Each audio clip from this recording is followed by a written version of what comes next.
the treasurer, ex-chair. Good to see you all again. Tom, I've got to make an announcement before you go further. Yeah, you bet. Go. Oh, yeah, go for it. This meeting is being recorded per Oregon state law and will be archived with the city and published on the website. I'll keep the profanity to a minimum. Probably. All right, moving on. Amanda?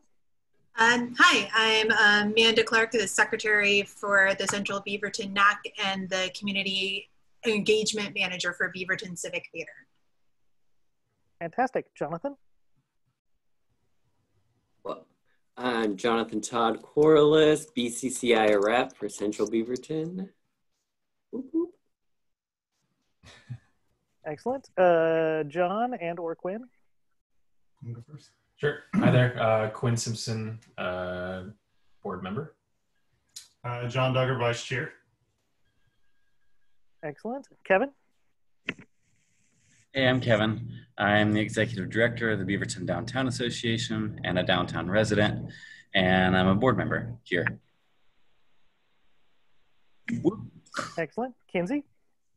Hi, I'm Kinsey. I'm a board member that normally resides in Central Beaverton, but am currently on the East Coast. But good to see everyone, and I'm going to be hopping off at 11. Fantastic. We may be done by then. Officer Sutton?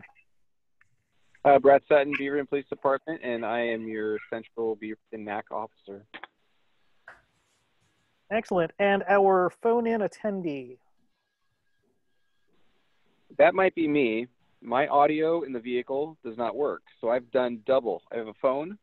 Okay, well, that is you, and yeah, we just we wasted all that time. Sorry about that. Yeah, the last time, I don't know if you remember, I had no audio, so I'm sorry. Right. No, that's fantastic. I'm glad you found a solution that works. So, great. Well, moving on. I think then, Officer Sutton, that's your. Well, you've got the floor. Thank you, sir. Nice to see you folks. It's been a while. It'd be nice to see everyone in person again. I don't know when that's going to happen. So once again, I have very exciting, thrilling crime stats. I think I've said this many times before. I think these are always kind of boring. They're just a lot of numbers, but I can give them to you. Over the last, and then once again, there's always a delay in about 1 month. So right now I'm looking at the crime stats for the month of June. The only thing that I'm seeing that that really jumps out is standard things like vandalism, larceny, meaning thefts, things like assault went down. There's no rhyme or reason for these things. They kind of ebb and flow. The vandalism went up. We could probably kind of scratch our heads and put two and two together and think when people are not working and not in school and there's not much else to do, they do silly things like damage property or spray paint. But I did have a question for NAC members, or if your neighbors have ever mentioned this.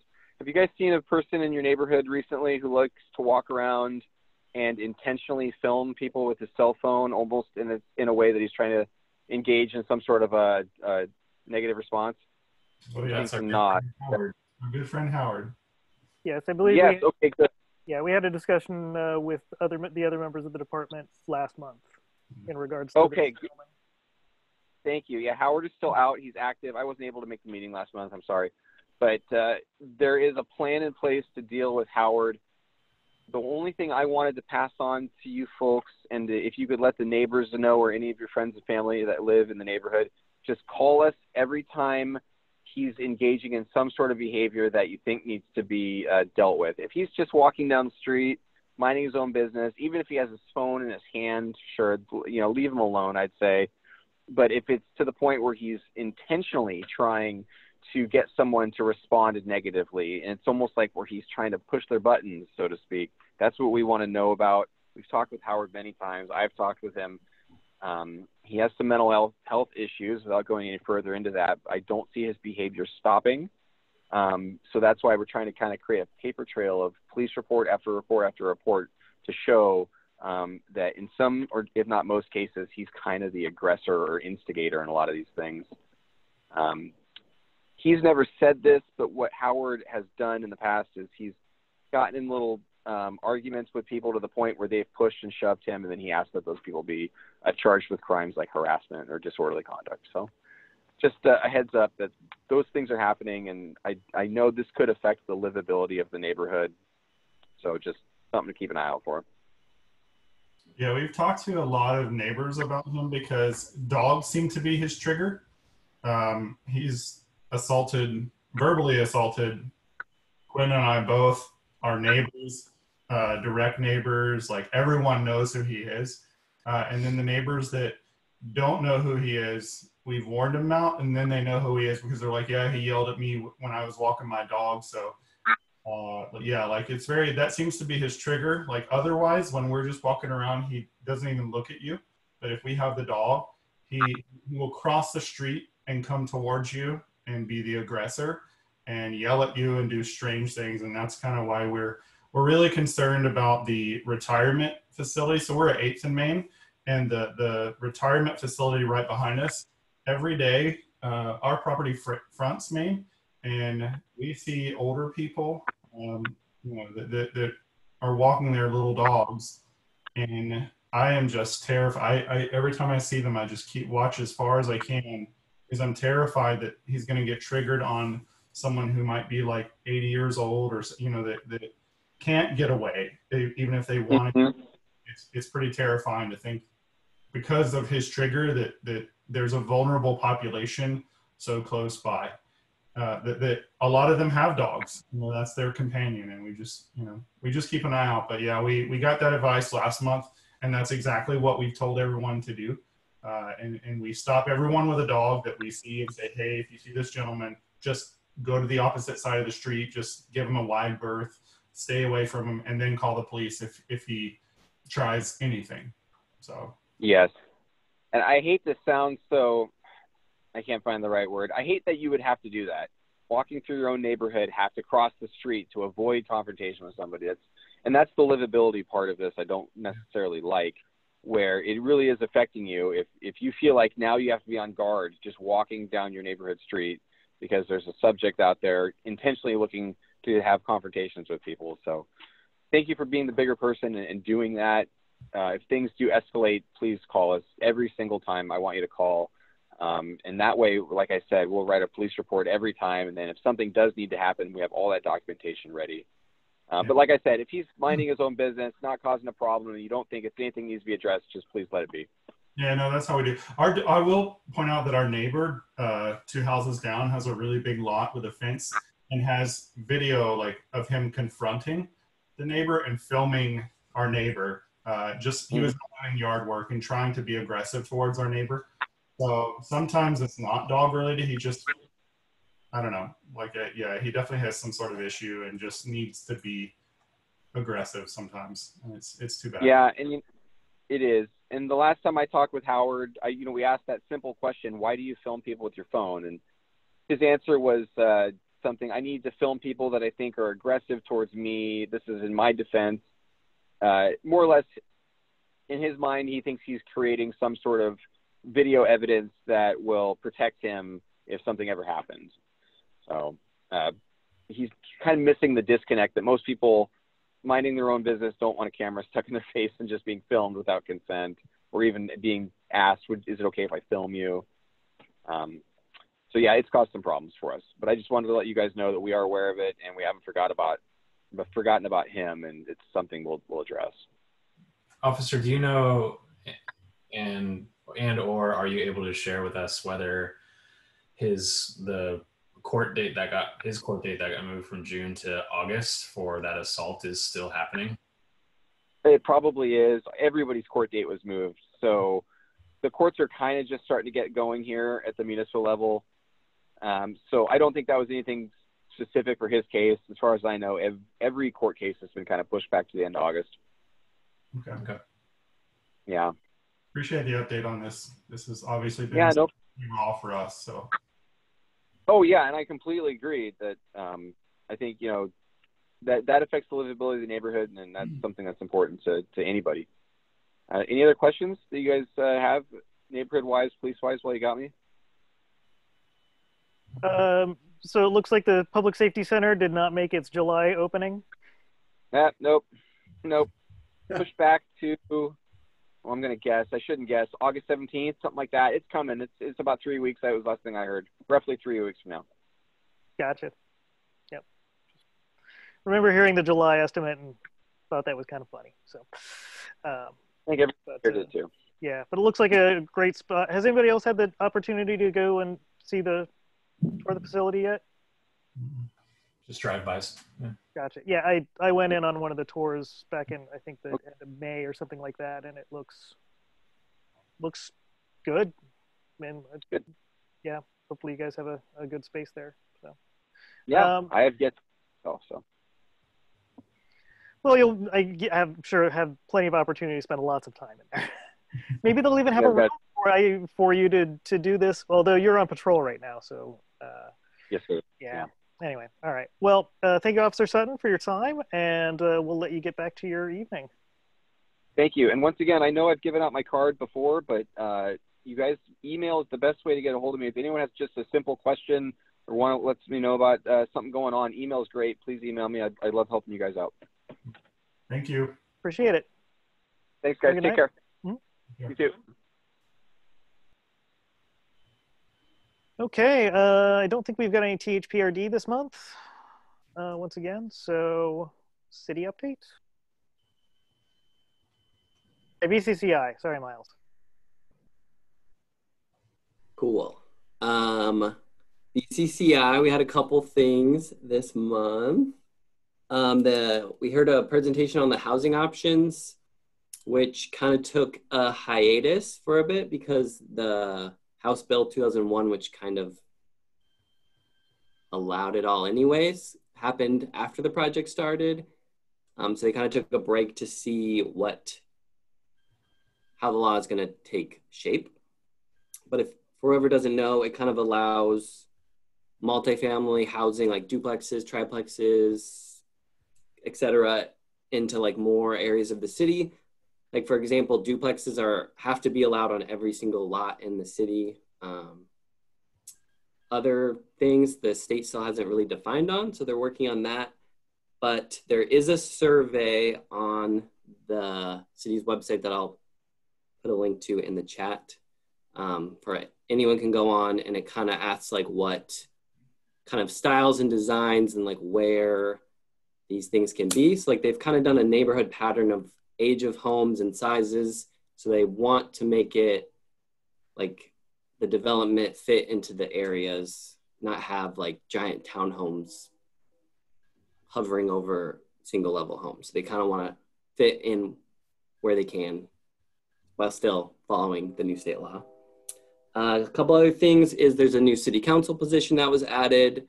So if you know anyone that wants to run, I forget the deadline. But yeah, November election for that is not a runoff seat. If it was a thing, I might be making that up.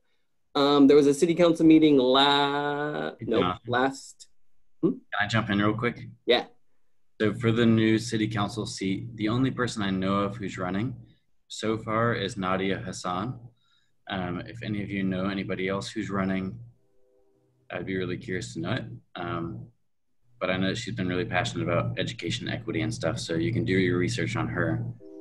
And if anybody else ends up running, then we should get that information out there too. Yes. I've heard that Kate Arnold is running for this seat. And okay. That's not confirmed yet. That's just what all the insiders I know are hearing from her. Yeah. She was at our meeting last Monday, and she was still on the fence, so I don't know if anything's changed since then. Okay, thanks, guys. But there was a council meeting last Tuesday, the 28th. They discussed the new city manager role and some stuff about that. You can watch it on the city council website. It's all recorded. And they also are continuing talks on police reform, including SROs. But sounds like they want to kind of figure out how that works with Beaverton schools before they make a decision on the funding for that. But they plan on more public engagement discussions regarding police. The city got a grant for fighting COVID. I don't really know what it's going to exactly, to be honest. And the voters forum is still happening. It's gonna They think it might not be virtual, but I'm pretty sure it's going to all be virtual, but they might have like a small 50+ limited reserve thing at the library, and it'll still be online, definitely. But if you guys have any questions for the people running, it'll be the runoff for the mayor, the new city councilor, and a couple county seats. I think there's a runoff, and then they're going to try to get, if there's any ballots or any statewide seats, they'll try to get them. So if you guys think of any questions you want to ask a candidate, let me know and I can get it to the people running the voters forum. Speaking of which, oh, no, I was going to say, how do we, and maybe this is a question for Miles too, in the May election, Beaverton had one ballot drop-off site for the entire city. That is asinine. And I almost thought of legal action against the county, because that's a form of voter oppression and voter suppression. How do we preemptively stop that nonsense and make sure, because I can tell you the night of the election, I went down to the library area and was just waving at cars and holding a sign. And we at least saw, for sure, 9 cars that turned around and went home after realizing there wasn't a ballot drop site there. And that's so insanely, as a candidate, it's insanely frustrating. As a resident, it's insanely frustrating. Especially as a voter, it's insanely frustrating. And I want to use every opportunity that we have to pressure the county to do better, because that is unacceptable to me in a city of 100,000 people. And if you were on Murray, like, it was backed up for like a half a mile, and people were just getting out of line too, like just giving up. And that should not be the case. So how do we, and maybe it's to Miles and everyone else, like, how do we stop that from happening again? I would say call your county commissioner and let him know your frustrations. I think for Central Beaverton, it's still Dick Scouten. For now, you could take action as a board to write a letter to the Washington County Board expressing the frustration. I think that's probably your best bet. Yeah. I think talking to staff isn't going to get you very far. My thoughts on this kind of thing are always go straight to the top. So I agree. Maybe we have a couple months, but I think the earlier we can get this, if we can maybe put together a letter for next month for the board to review. And I'm happy to take the lead in writing that if you guys want, or I'm happy to defer to anyone else, because, it's a little personal for me, but I think it's really important, and it's something that we've taken for granted too long in our community. And I just want to make sure, particularly in a presidential year where there's going to be a lot more voters in a November election, where, if we have one ballot site in November, this is going to be a shit show. Excuse my language on the recording. Sorry. But that's exactly what it's going to be. John, I'd be willing to support something like that. I know it would have my vote. How about I'll take the lead on drafting something up and have it ready for next month, and we can present it. Maybe I'll send it out to the board beforehand, before the meeting. That way you guys can review it, and we can entertain a motion at that time whether we want to sign it and send it over. Does that seem acceptable to everyone? That works for me. Awesome. Is there a way that we could do more than just have our NAC here, but get other NACs to sign on as well? Or is that a bigger lift? Well, I mean, since it was if it was it's a citywide issue, it's just so happens that the ballot drop was located in Central Beaverton, but I'm sure that same frustrations would be echoed across. So I don't see any reason why we couldn't get several involved. I know, for those of you who already have relationships with the board of other association committees, then that might be one of the best ways to do it, is to coordinate something on a. I can certainly circulate it within Highland, and barring any surprise, I'm sure they would support it. But I don't have contact information for the other NACs, so maybe if we.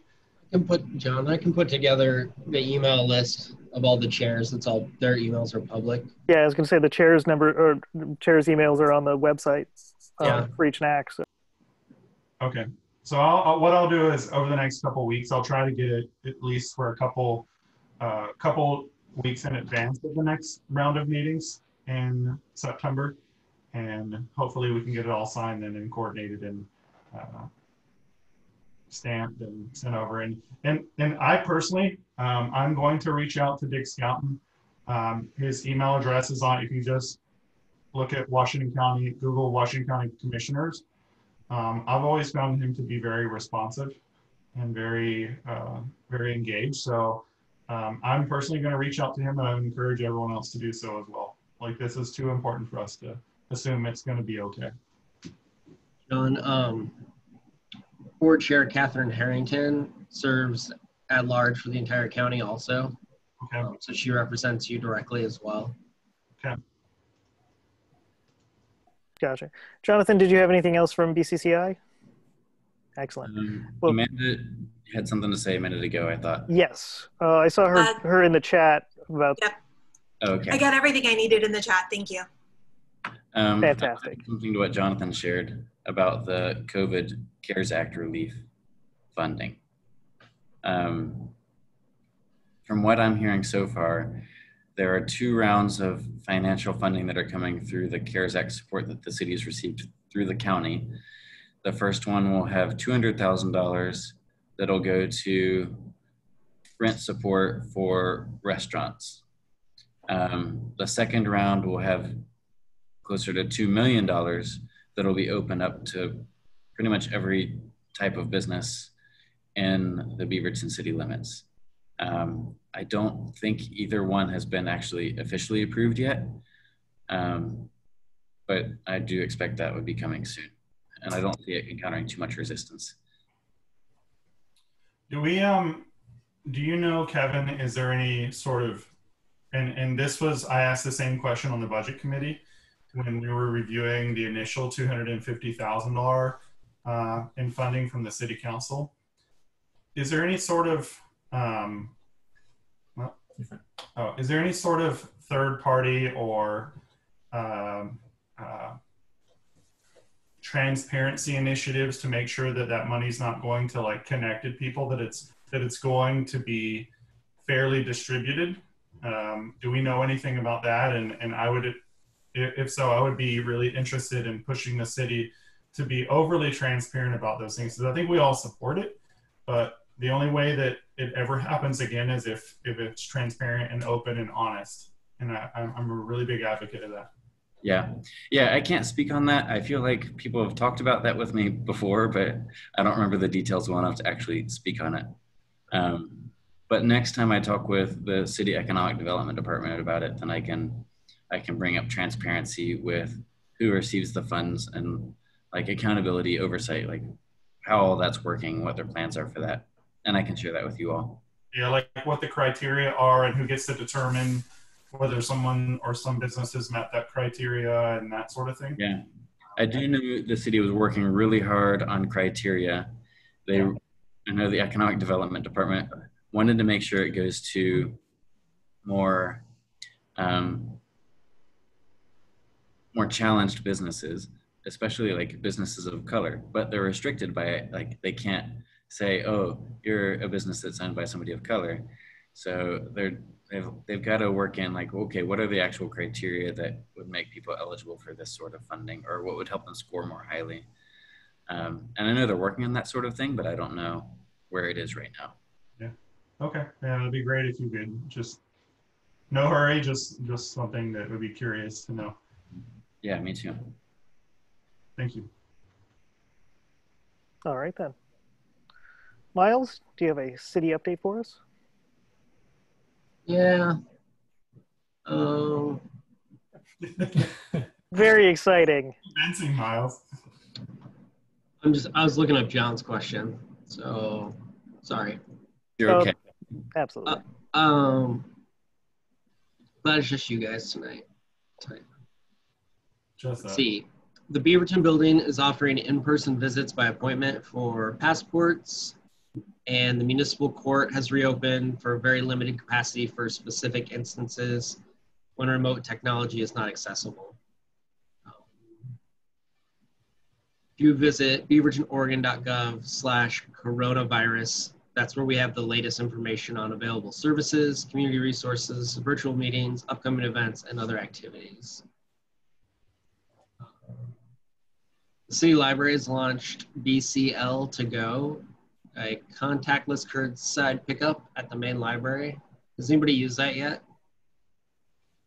No? I have a book on hold, so I'm gonna go get it. I'm excited. I haven't used it yet. I was disappointed when you couldn't get internet items through it. Needed a metal detector and I couldn't get one. So you can put books on hold, and when they're in, you can make an appointment to go pick them up, or you can order like book bundles for kids that have 5 to 10 books geared towards specific reading level or interest.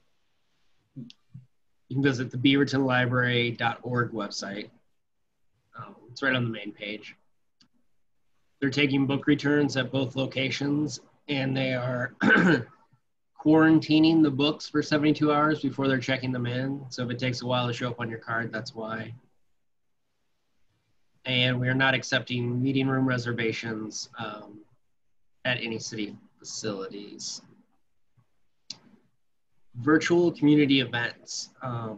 August is packed full with virtual opportunities for the community to come together. beavertonoregon.gov/events and beavertonlibrary.org/events for the latest. We are going to celebrate the 63rd annual celebration parade in a virtual format this year. The theme is Beaverton Together. Encourages participants to share pictures and videos of the many interesting, unique, diverse, and amazing aspects of our community through crafts, hobbies, performances, pets, vehicles, and more. Picture and video entries will be accepted through Friday, August 28th, and posted in September on the city's website and social media channels. The night market returns in a virtual format on Friday, August 14th, and Saturday, August 15th at 7. It'll feature interactive, live stream, cultural sharing experiences. Area residents from all over the world will host workshops, demonstrations, interviews, and performances. And participants can experience a piece of the market while watching from home and support local vendors by purchasing craft kits in advance. beavertonoregon.gov/night market. And finally, the annual Flicks by the Fountain event will be presented as virtual movie trivia nights hosted via live stream in August. There will be trivia questions from both newer and older movies, and participants can win prizes. For more information on and the schedule, it's beavertonoregon.gov/flicks. And Amanda, I'll forward this to you. And then are there any questions for the city? I have one. I have one as well. So you go first. And then I have one after that. Okay. Do you know, Miles, if the city hired the new events manager yet? Yes. Who is it? Do you remember? I can look it up if you give me a minute. How about the next question? That'd be great. You can go ahead, John. Okay.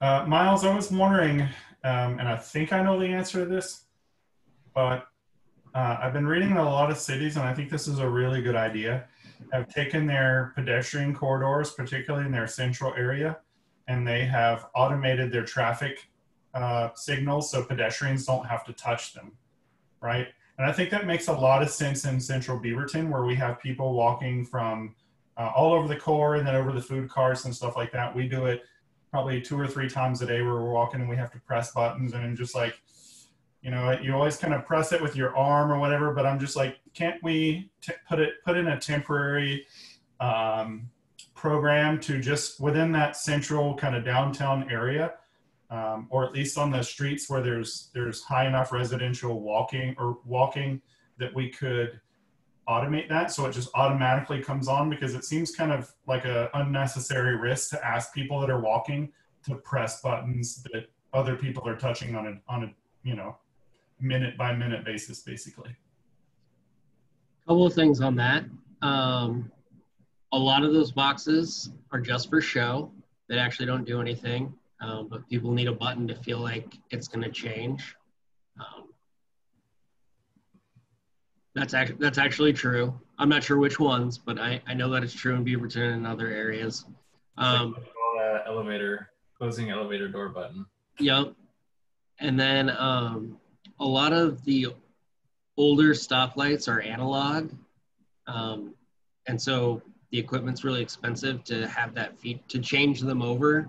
It's not just like computer code that you can adjust.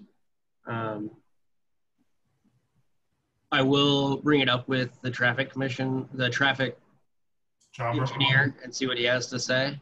If there's easy fixes for that, wherever we can do it, I don't see why we wouldn't. Okay, yeah, it's kind of gross right now. And it's, I know at least the big intersection, it is necessary. And I know that because we miss it sometimes by a second or 2 seconds, and then you have to wait 3-4 more minutes anyway. So I know we're working like Farmington and Watson and like Canyon and Watson. Canyon and Watson, those, or Canyon and Hall, those actually work, and it would be really great at least to get some of those fixed, because there's a lot of pedestrian traffic crossing that right now. Yep, I will definitely mention it. And I think it kind of goes with our long-term planning too. Like, even if we can't get it fixed right now, like if we start thinking about this, and I'm happy to push on the budget side too, but we're essentially intensifying the residential density downtown, a really good thing. And we're going to have a lot more people walking around. And it just seems silly from an experience viewpoint, like to have to push a button, even if it's a fake button, like, like in downtown Portland, you don't have to push them. It's just automatic. And it just seems like intuitive, best practice of user experience of the pedestrian walking around. So kind of fits with what we want to do long-term in the core. I will add to that, Quinn, that the city recently hired a new planning person who's going to be overseeing the downtown design project more, or the conceptual plans of the Beaverton Loop. That's what I'm talking about. Not the design project, but the more implementation of it. And so I'm sure this will be part of those conversations too about the changing streetscape. Yeah, that'll be along the spine of Hall and Watson. Cool. Gotcha. Even if we just had like those corridors, like we would walk those. I don't like touching the buttons. So anyway, cool. Thank you. Miles, just kind of going back to this coordination amongst NACs to reach out to the county. Is there any plans from the neighborhood office to have another leadership meeting in a virtual format, since we're going on a little bit? Because that's kind of the perfect place to bring that type of it's on my list right here to get it scheduled. All right. It's been on my list for about 3 weeks, but like eventually there'll be enough time in the day. I am not the person that's going to be casting stones about having a list that is way too long. Yeah, no, I appreciate you bringing it up. I do want to get one scheduled, and all the board members will be invited, of course. There's a lot to talk about. Also, there's like 3 NACs that haven't met via Zoom yet. They've chose not to, and then they've taken their usual summer breaks. And I'm hoping we can encourage them to get on board. Maybe some peer pressure. So keep that in mind.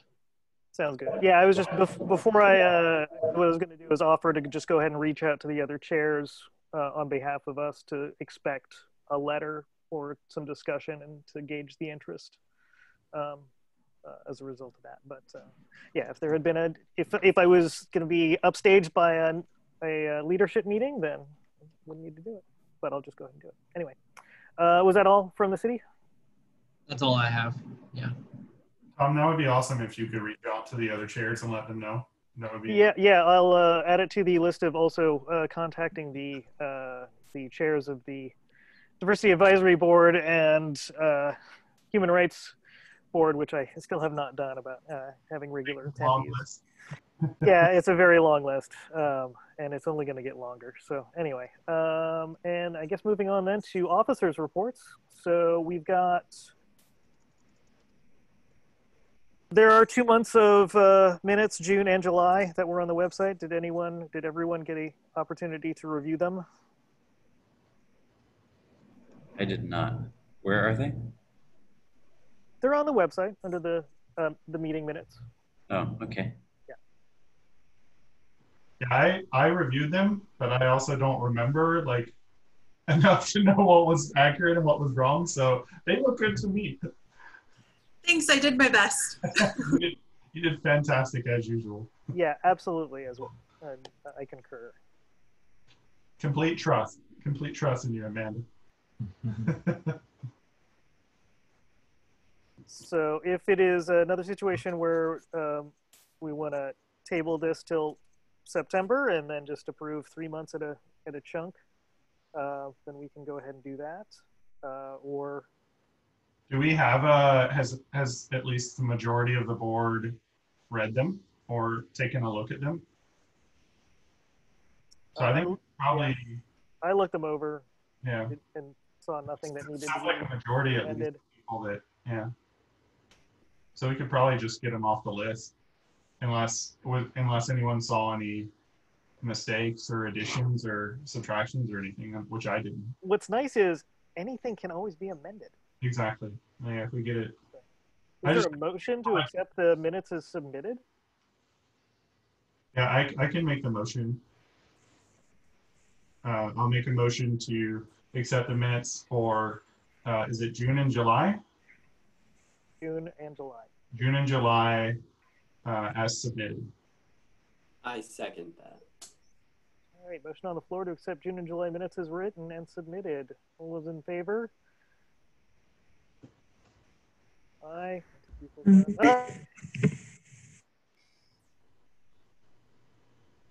That's good business. And then fantastic. And Ryan, can you tell us about the Treasury? Yeah, last I checked, there was, I think, about between 22 and 2,400 in the account. I don't know, I guess we must have handed out 3,000 at some point in the past couple months. That would have been to Razia for the virtual chalk celebration. Yep. We also did 3,000 to Lionheart Coffee for the outdoor seating. I don't think that's been dispersed yet. Okay. If we still have, let's put it like this. We didn't have, last I heard, 6,000. So I think we'll need to be reimbursed before actually dispersing that. So I don't know. Yeah, maybe Jonathan, do you know, did that grant go through BCCI? I don't remember hearing that one at the meeting on Monday. Wasn't that a special one though through the city or something? Miles, do you remember the Lionheart like First Street Commons? Yeah, so there is a NAC grant that you guys approved. It hasn't gone to the committee yet. They didn't have a committee report or committee time last month. I have a request out to the members to meet next week to go over those materials. Lionheart also received a grant from the Economic Development Department, from Bureau funds for part of it. And then the city is also seeking some COVID money through the county that hasn't been approved yet. Actually just read that they want to take about $1 million out of the, not just for us, for the whole county, out of the proposal for something else. So we'll see if that goes through or not. So in summation, I guess, Rosier got paid. Lionheart needs to get paid. I can pay Lionheart directly after the. Okay, that's great. So you guys don't have to worry about it, and that way they just get their check faster. And I will work on getting you reimbursed for Rosier's funding. Awesome. Hey, Miles. Yeah. Ask what the project is that the county wants to hold with $1 million for. Yeah. I just read about it today. It's so the grant is to improve like the psychological welfare of county residents through like events and getting people together socially distanced. That's the grant that we applied for, and there is an agenda bill on their next meeting to take $1 million out of that fund and use it for direct psychological services. Yeah. Thanks. That's all the information I had. I just read it. I read the agenda packet and went, I thought we were getting that money. So. Yeah. You could contact Dick Scounton and ask him what they're doing. Well, you've got him on the phone. Multiple reasons to call him this month. Kevin, if you look on their website, it's next agenda. It's next meeting, board meeting that's on there. The Washington County Board meeting? Yeah. Okay. Fantastic. So do we need to let Lauren from Lionheart know, or is she like, has she been wondering like, what happened? I came to them last month and I didn't hear anything. No, I believe Megan Bronson's been talking to her about it. A city employee, whoever asked that. She got the receipts in. So as soon as I can get the committee together to meet, I can literally like process the payment the next day and get a check out to them. I feel bad that it hasn't happened yet. They're a very small business who's done a lot for the community, and I hate to like have them out $3,000 doing something nice for the community. So yeah, totally. all right. Well, I think that's the end of officers' reports. Then moving on to old business, and pretty much open for any of the things that we've discussed in the past. I think the last kind of action items, and I know that there was some coordination between Kevin and potentially John in regards to the volunteer to craft masks. Is there any new information on that? I have the first batch of them. What?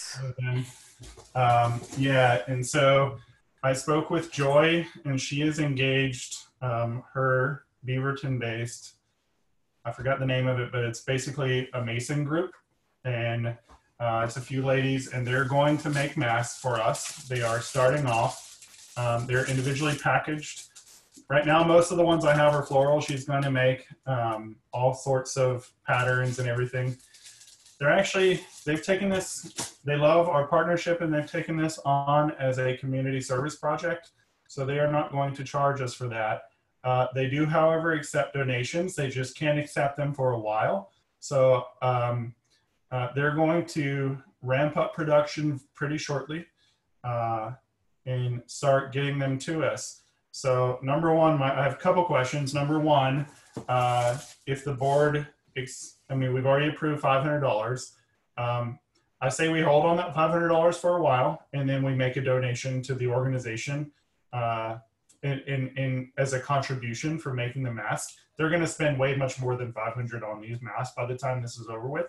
So I think it's a fantastic opportunity to leverage a partnership. And then number two, so if you guys are good with that. And then number two, I need help with ideas for distribution. And this is kind of what I'm thinking is, we know that COVID is affecting certain communities disproportionately. I'm looking at our immigrant communities and people of color, it's hitting pretty hard. So I would like to start distribution in Central Beaverton or the city as a whole in areas in those communities. So I just need ideas on distribution and then maybe some help with that. I thought maybe contacting some of the apartment complexes on Allen and just leaving a few at their desks so people can have. Obviously, we had talked about leaving some maybe at the First Street Commons as a courtesy of Central Beaverton NAC, free kind of thing. But otherwise, we're going to start having steady batches of masks. I don't know what the production rate's going to be, but it's probably going to be a couple hundred per month kind of thing. How do we distribute it? And, what are your ideas there?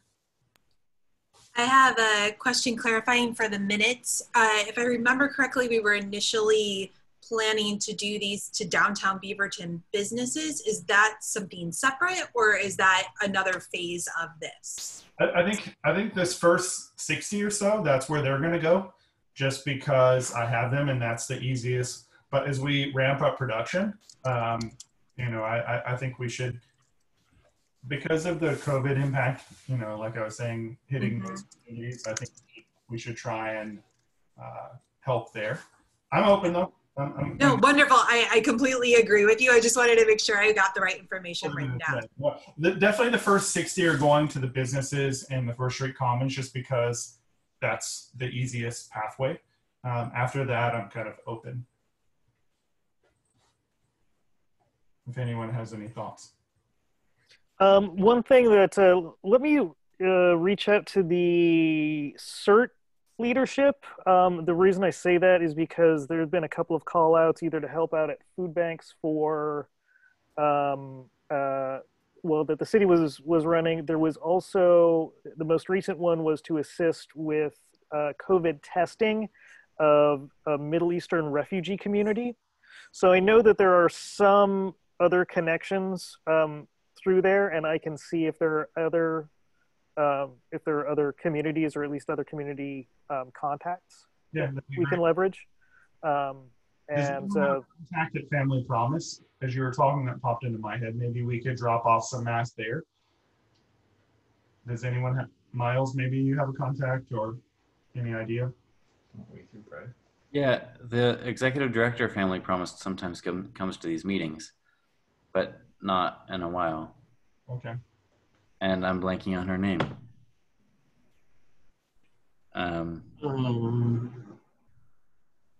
Blanking on her name too. She was a longtime NAC member also. Yeah.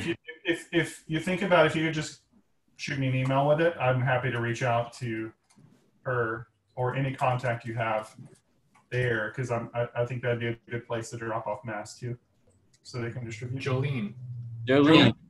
Up till. Actually, yeah, you know what? She lives like 3 blocks from me. I can just walk down and talk to her. Okay. Home Plate Youth Services might be another good drop off. Right. Yeah. Absolutely. Do we have any contacts there? She came to the meeting. 2 months ago? We can check the minutes. Because Lacey's on the board of that also. Who'd you say? I'm sorry, Lacey Beatty is on the board for Home Plate. Okay, I can text her and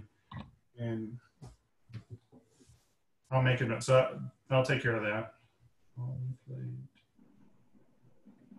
Yeah, I think if we can, we don't always need to do the direct outreach to apartment complexes on our own. If there are organizations already making those connections that we directly support. Yeah, that would be that would be best case scenario, because that'd be easier and we could have the most impact. Mm-hmm.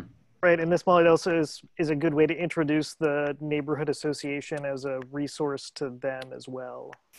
If we can, not necessarily use that as a sales pitch or anything like that, but just make sure that it's that they know that rather than just here's a bunch of masks for the apartment complex. Yeah, if we make community or other contact other organizations, then we can meet members who are interested in using the NAC resources. Yeah, I thought about for this initial batch of distribution to the First Street Commons and whatnot, putting a little basket there and just putting a sign on the basket that, you know, courtesy of, you know, Central Beaverton Neighborhood Association Committee, and when we meet, and, you know, all are welcome. Something simple like that, just so people know who's giving these free masks away. Sure. And yeah, actually, in terms of donations, so the fabricators are taking donations directly, or how are they? They're not yet, because it's a Eastern Star or something like that. Like, it's a Mason organization, and their chapter's kind of small here, and they're trying to, you know, it's a community service organization, and so they don't have the capability to take donations yet, and they're not meeting in person, they're meeting virtually. So she said that their intention is to have all that set up by early next year, like January, February sometime, where they have their new bank accounts and all that stuff in their 501c3 and all, you know, all that sort of thing. And so at that point, for the local chapter, at that point, they'll be able to accept donations. And so that's when I think, because they're paying it out of their pocket. And I was like, well, we can buy, you know, I offered everything. I was like, we can buy the fabric, we can reimburse you for your stuff, we can pay for it, we can whatever. And they're like, no, this is kind of given them a new gusto and a new purpose for the short term. So they kind of want to do it just out of their own service pledge to their communities. So does anyone know if it's either legally possible or reasonable for us, for the NAC to gather donations on their behalf? Is that a possibility, since we have the bank account? I believe we're covered by the, are we, I don't know what sort of other financial complications would be there, but if it's that kind of mechanics, I don't want to be losing out on, you know, people's willingness to give in the moment if they're going to be delayed by, you know, hampered for 6 months just by some bank accounts and whatnot. Donations to the NAC are tax deductible donations. It's not a 501c3, but it's considered a government organization and part of the city under tax law. So if you get donations, I can supply you with a letter that people can use to write off on their taxes. It would be to the Central Beaverton NAC. It would go into your treasury. If you wanted to earmark that for something, you could do that by voting by, you know, the standard voting procedure. Right, I was just thinking that since there is an official paper trail as well for that type of donation, that it might be more, it might be something that people would be more, less suspicious of, rather. Since there is accountability, they would have the ability to do apparently do a tax deduction as a result. So I don't know if that seems like reasonable. I mean, I'm not sure exactly how the mechanics of that would be. I'm usually loath to have a, you know, basket of cash or a box of cash sitting someplace, but there's a lot of pay by phone infrastructure now that didn't exist a few years ago, and I don't know if that's something anyone on the board is familiar with or has used at all. I'm not. I mean, I think it'd be pretty easy to do since you don't really have any other money coming in. Just to say from now till X date, you know, any money that comes into the treasury as a donation would be earmarked for this group. But that's up to you guys to decide. Sure, it would also be up to the organization themselves if they would want to partner that. I don't, you know, I definitely would like to assist them and support them beyond just whatever contribution we can make ourselves. But if we can help them to gather resources for the community, then, you know, I don't see why we shouldn't. The other area I think, Tom, where there's an opportunity is as you reach out to the other NAC chairs for the previous mentioned business, it might be a little, might be beneficial to give a little anecdote about what we're doing for mask and see if they can engage with members of their neighborhood or if there's any organizations or just people that can sew. and kind of see if we can have this fire spread throughout the city where, you know, where it becomes like a NAC thing all over the city where the NACs are, because I think that's it'd be a good opportunity for us to not only show how much we're working and everything, but kind of a goodwill towards the sure. community. Yeah, it's one example of the things that can be done from a community first standpoint. Would you mind sending me just the title of the organization and the person that you're working with, so that I can share that? Yep. Fantastic. You can do so. Cool. That was it for my update.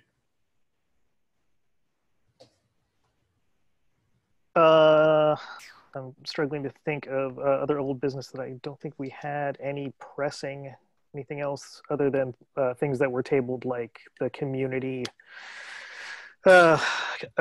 community-wide NAC meeting, which I think is going to be on kind of permanent hiatus for the time being. We'll have to do our community building the hard way, like we're doing right now, or have just proposed. So nothing wrong with that. I will add a couple things. Go for it. These are just, I might be advancing because I haven't looked at the agenda. These are just general updates. Should I wait? Should I wait? Are they technically old business? Do they relate to an agenda item that we have discussed in the past? Yes, one is. I'll share the first. Bring it on. The First Street Dining Commons outside of Lionheart Coffee. We had talked a lot about the closure of First Street. I think it's a really great public space, and you can even get on the internet from Lionheart Coffee. And so bring your computer, grab some whole bowl or a beer, and like you can have it out on the public space. It's a really peaceful and a very safe space. There is a traffic commission meeting tomorrow night, I believe, where the community. Wait, isn't it I want to say it's the 6th. Oh, it's Thursday. Yes, I thought today was Wednesday. No, Thursday the 6th. In the evening, I don't remember what time. There's a traffic commission meeting where people will be able to give some feedback and input onto the street closure. The reason why the street closure meeting is happening after the street has already been closed is because the city granted a special exemption in this case because it saw the urgent need for businesses to have the support.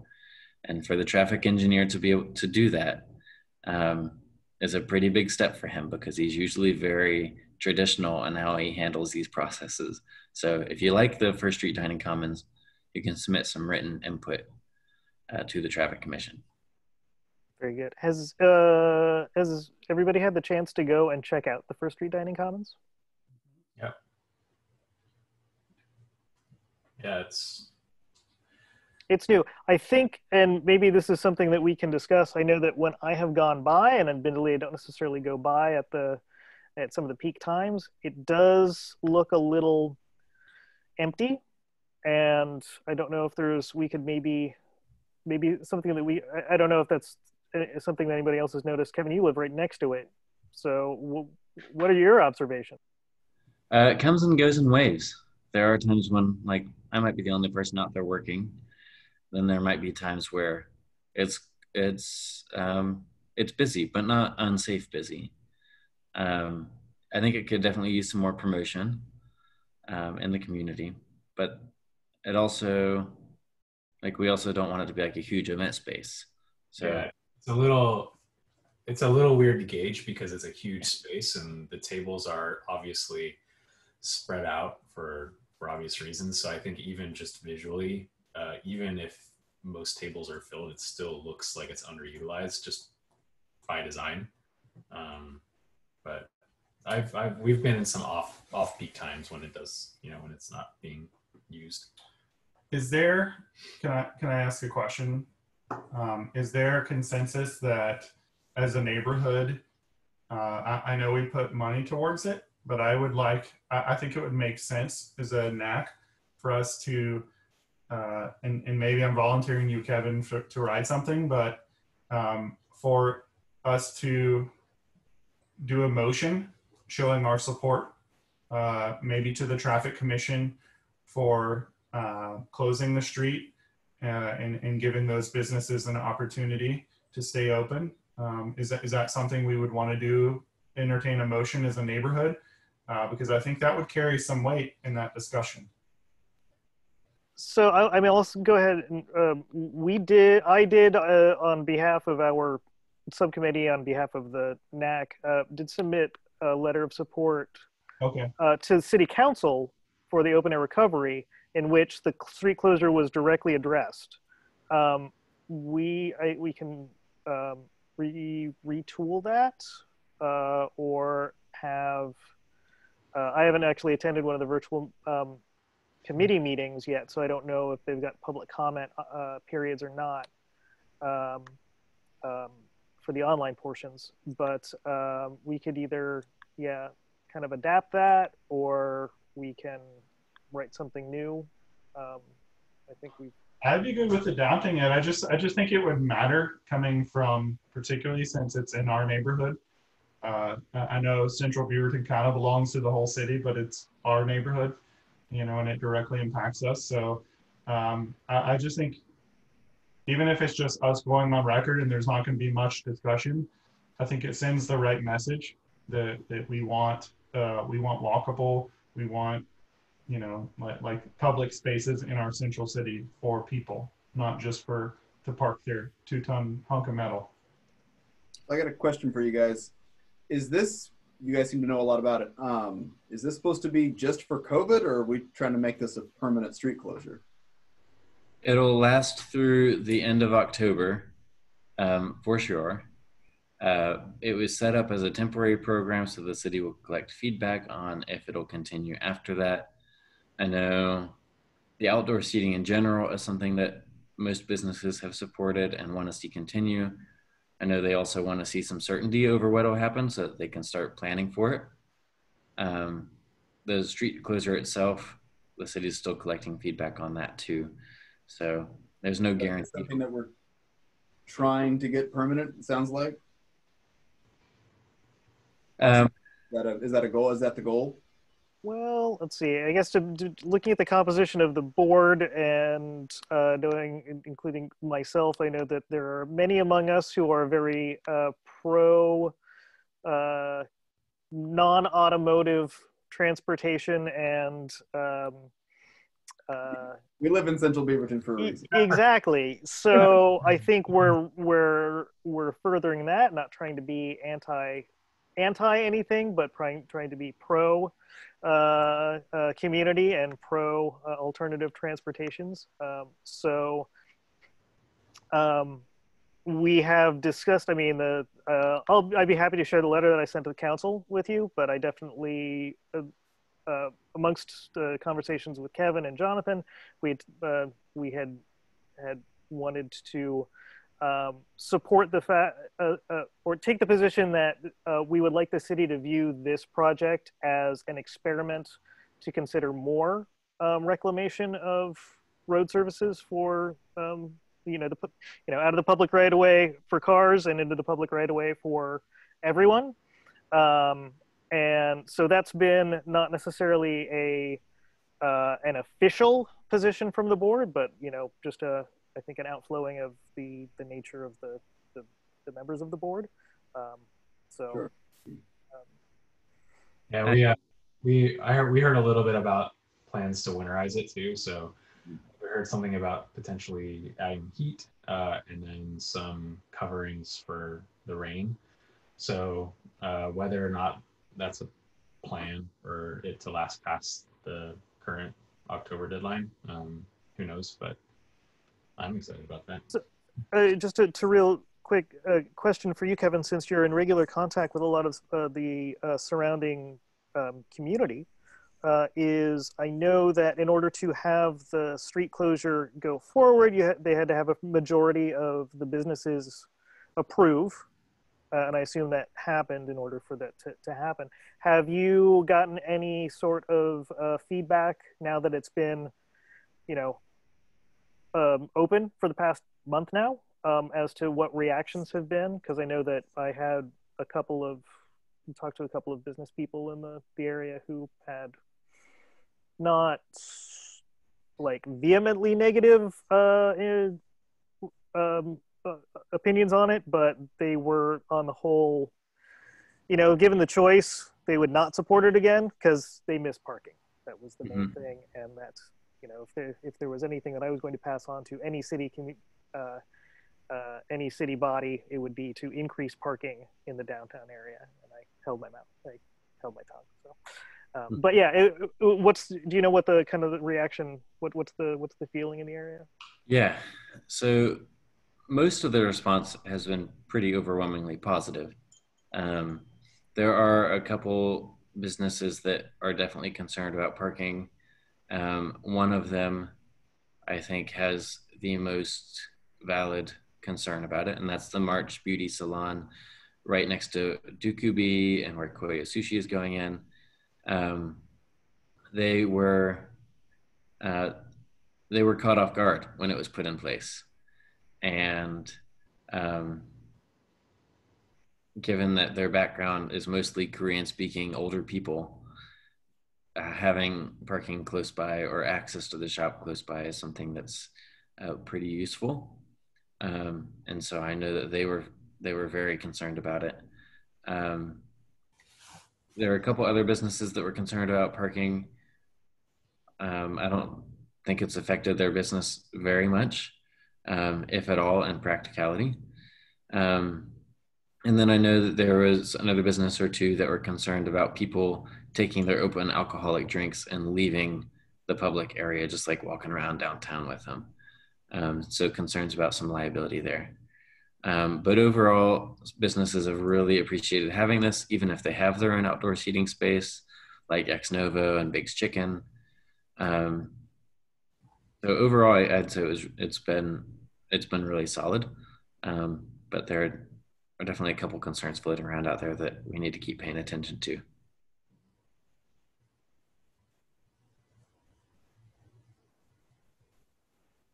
All right. Any further old business? Okay, moving on to then community comments and announcements. I have one. Go ahead. Okay, Friday at 5 p.m., more than likely, there's going to be a Beaverton for Black Lives Matter march, most likely starting outside of City Hall and doing a loop down towards the library and back. They are still getting the event promoted and making sure they're good with the city and all that. So I don't know, I don't have a page to point you all to. Actually, I do. If you're on Instagram, go to Beaverton for BLM, and they'll post updates about when and where to go. I don't know if there's a Facebook page or anything, but it's organized by high school students, Black student unions. So I'm very pleased to see that Black people are actually at the front of the planning of it, and especially that they're young people. Kevin, I shot you an email with your question about that earlier today. Thanks. It's Beaverton for the number 4. Spelled out 4. Yeah. Wait. The number 4. The number 4 for the actual handle for Instagram, but it's titled, it's spelled out. The actual organization is FOR. If you're looking for it on Instagram. Why didn't you bring the cup here? No, that's not working. Definitely saw the number 4. Okay. Beaverton for BLM. So I heard that the other kind of thing I want to bring up, and I know that this probably doesn't affect this group very much because you guys are supporting downtown business, but we are losing Dukubi, and that's a big loss to the neighborhood. I think they're trying to find a different location. They don't want to close down. It's just not working out in their space right now, especially with COVID. So, but it brings up a good point and a good reminder that, you know, if you're able to eat out or get takeout or whatever, please consider supporting the downtown businesses, even amongst the best. stories we have now. I think everybody's still struggling a little bit. So throw some coin their way, you know, get takeout Tuesday, takeout. We do takeout Tuesdays and takeout Thursdays, even though those aren't really things, and Wednesdays sometimes. But just want to keep that at front of everyone's mind.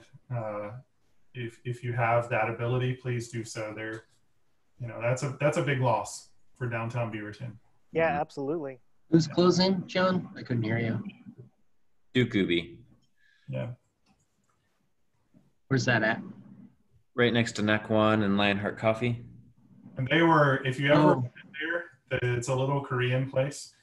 They were always busy. Like during pre-COVID, you always had to wait, and their food is fantastic, and the service was good. It was just a really, I don't know, kind of made me sad when I heard that. I feel for them. I understand why. Like it's a really tiny old place, but it just reminded me that we're not out of the woods yet, and we gotta keep supporting our community, or it's gonna look very different in a few months. On that note, Koya Sushi, which is right next to Dukubi and March Beauty Salon, it's opening up. I think it's opening up this Friday, but I can't remember exactly. Oh, wow. So be on the lookout for that one. And just as far as another update about a business that's probably leaving very soon is Hotbox. That's not a huge surprise. That's been kind of community knowledge for a while. Yeah, I think Travis Henry actually mentioned that when they were here at the June meeting. Yeah. Yeah. The difference being that Hotbox was originally wanting to move to Salem or to Bend, and now what I'm hearing is that they might just be closing down for good because it's really hard to find a space that's affordable there and matches what they're wanting to do with their business, and so their business model is going to look a lot different. So if you care about Hotbox, they've got a lot of cool T-shirts and Frisbee stuff in addition to their smoking stuff. So it's been there for 19 years or 17 years. Really? Mm. Wow. Yeah, it's tough for retail right now. Kevin, do you know what the plan is for a tenant after Hotbox? I know the owner has wanted a restaurant, but I don't know. I haven't heard any updates on that in a while. Yeah, restaurants are getting about $5 to $7 more per square foot than retail. So the trend is to try and raise your rent prices on your retail to try and convert it to restaurant, from what I'm hearing from the business owners. So retail's struggling right now. In addition to all the kind of being squeezed by competition from online retailers and everything, like it's just, there isn't much space.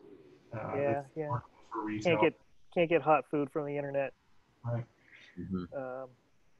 Man, but it's tough to run a restaurant on the margins in good times, much less right now, as we can see. So I can't imagine they can raise rents too high. Kevin, do you have any word about there was another sushi restaurant that was going to go in where Vita Veggie was? I know that they were delayed because the owner's from San Francisco and was having some issues a few months ago. Mm-hmm. Yeah, I don't have an update on that sushi place at 4th and Angel. Other than I know they did a really cool mural inside with a bunch of high school students. That's what I heard as well. But I haven't seen it, and I don't know when it's actually going to be open. What happened to La Vita Veggie? Because they were open in La Scala for a little while, I saw, like at least for a couple weeks. Yeah, I don't know. They just closed super suddenly. Yeah, it's tough on restaurants, even the best of times. So, yeah. All right. Are there any other community announcements or comments?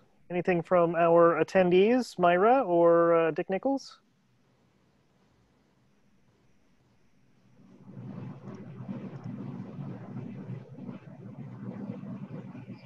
No, I can't think of anything, but thanks for asking me. Absolutely. Thanks for joining us. Yeah. I think my mic is on now. Yep. Yes, sir, it is. Kind of a very interesting meeting. Hearing a lot of the changes down there. They're self-serving, I would say, for me if I get involved, because I'm in real estate. But I'm interested in keeping things active downtown. So I just want to keep informed. Thanks for joining us. Appreciate you. And just as a reiteration, if you own property, even if you're not a resident of the Central Beaverton neighborhood, or if you own a business, you are still a member of the Neighborhood Association Committee. So please feel free to come and if that's the case, join as a participant, not just an observer. We want to make sure that that community knows that you've got we're here for that community as well. So the business community as well as the residents. And Kevin and Tom, I dropped some information in the chat for both of you, if you didn't see it. Awesome, excellent. And then I got your email as well. So very good. All right, well, with that, we will adjourn. See you all in September. Yeah, good to see you. All right, see you, everybody. Thank you. John and Hi, everyone. probably Kevin, I think, or Miles. I'll definitely be in touch with you in the next day or two in regards to business. Sounds good. Take care, you guys. Bye, John. Bye, Quinn. See you.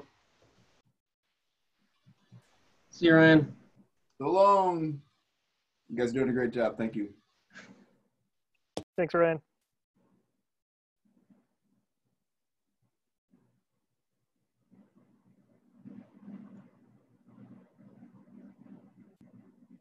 How's your wife doing, Tom? She's good. Just had the 32-week ultrasound today, so it's got all of its parts where they're supposed to be. We're getting real close. Real close, yeah. In fact, a friend of ours who we were about a month behind them, but they just had their kid today. Exciting. Yeah. Yeah, so we're getting there. I mean, it's August. In September is when the things are really going to hit. So I got to need to contact John to make sure that to let him know that I might not be available for September meeting and almost definitely not October meeting. Yeah. You can still refer stuff to me. I'll have the time to put the agendas together and write emails, but I just may be busy depending on when this kid shows up.